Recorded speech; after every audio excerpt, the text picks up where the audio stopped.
Hello friends, circle of education welcomes you. हम Victorian author Matthew Arnold को कर रहे हैं, जिसके ऊपर 3 वीडियोस ऑलरेडी चैनल पे अपलोड हो चुकी हैं। अगर आपने अब तक वो वीडियोस नहीं देखी हैं तो चैनल की प्लेलिस्ट में जाकर के चेक कर लें। आपके एग्ज़ाम के पॉइंट ऑफ व्यू से बहुत ज़रूरी होने वाली वीडियोज़ हैं। तो आर्नोल्ड की लास्ट वीडियो में हमने Empedocles on Etna, Sohrab and Rustum और मेमोरियल वर्सेस जैसे वर्क को बहुत ही अच्छे से डिटेल में डिस्कस किया था। आज की इस वीडियो में जो हम इनके अदर मेजर वर्क है जिसमें से अक्सर एग्जाम में क्वेश्चन बन जाते हैं, उनको डिटेल में डिस्कस करेंगे। तो अगर आपको वीडियोस अच्छी लग रही हैं, नोट्स समझ आ रहे हैं तो लाइक करें। आपके जो भी ओपिनियन है कमेंट सेक्शन में रखें और अगर आप चैनल पर नए हैं तो चैनल को सब्सक्राइब करें। चलिए आज की इस वीडियो को हम शुरू करते हैं। मैथ्यू आर्नोल्ड का फेमस वर्क है द स्कॉलर जिप्सी, जो कि 1853 में ही आया था। ये क्या है? ये एक टोपोग्राफिकल पोएम है। इसमें 25 स्टेंजाज हैं जिसमें 10 लाइन्स ईच हैं, यानी 250 लाइन्स की पोएम है ये। और बात करें अगर ये किस पे बेस्ड है तो जोसेफ ग्लेनविल्स का एक वर्क था द वैनिटी ऑफ डॉगमेटाइजिंग, जो कि आया था 1661 में, ये उसके ऊपर बेस्ड है। बात करें अगर इसके सब्जेक्ट की, थीम की, तो वो है कि ये पास्टोरल एलिजी है एक। इस पोएम में ना एक स्कॉलर को दिखाया गया है, एक ऑक्सफोर्ड यूनिवर्सिटी का स्कॉलर है, स्टूडेंट है।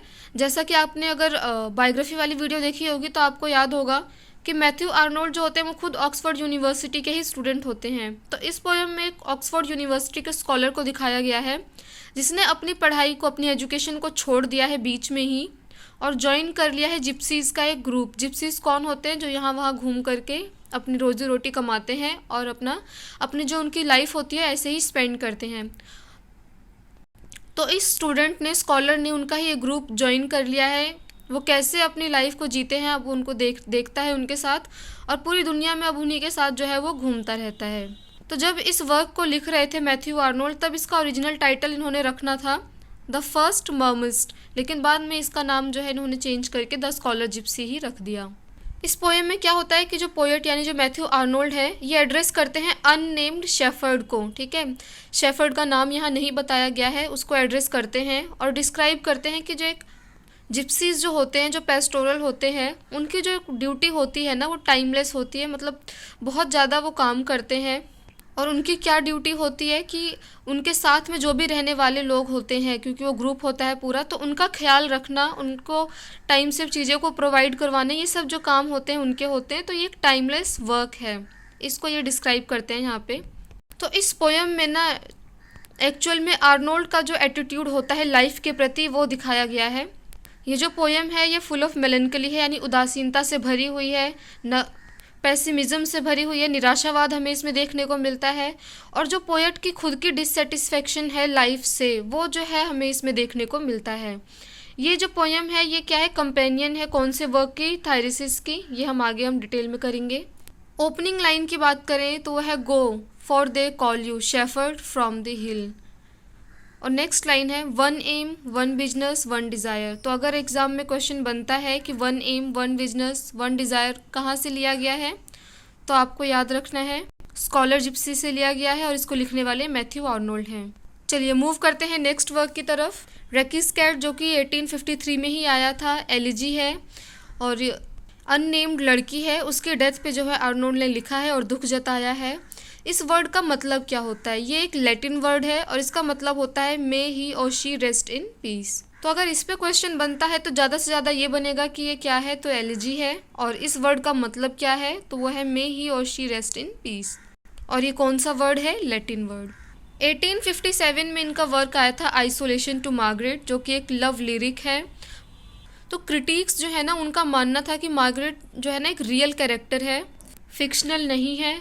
तो मार्गरेट कौन है? एक फ्रेंच गर्ल है जिससे आर्नोल्ड मिलते हैं हॉलीडेज़ पे जब वो जाते हैं और उनको प्यार हो जाता है। तो ये जो पोएम है एलिजी ऑफ लव है, expressing a sense of isolation and alienation की इसमें फीलिंग हमें देखने को मिलती है कि ये खुद को अकेला और अलग महसूस करते हैं। इसमें ही एक फेमस लाइन है how when a thing is मॉर्टल love. 1857 में ही आइसोलेशन टू मार्गरेट का एक सीक्वल आता है, टू मार्गरेट करके, टू कंटिन्यू जो है इसका सबटाइटल है। ये सीक्वल है आइसोलेशन टू मार्गरेट का और ये पहली बार पब्लिश होता है 1852 में ही, जब इसका टाइटल होता है to Margaret returning a volume of letters of Ortiz. लेकिन बाद में इसका जो टाइटल है वो चेंज होकर के आइसोलेशन ही रख देते हैं, टू मार्गरेट ही रख देते हैं। इस वर्क में याद रखने वाली बात यह है कि इस पूरे वर्क में इन्होंने ना ही मार्गरेट का जिक्र किया है और ना ही स्विट्ज़रलैंड का जिक्र किया है।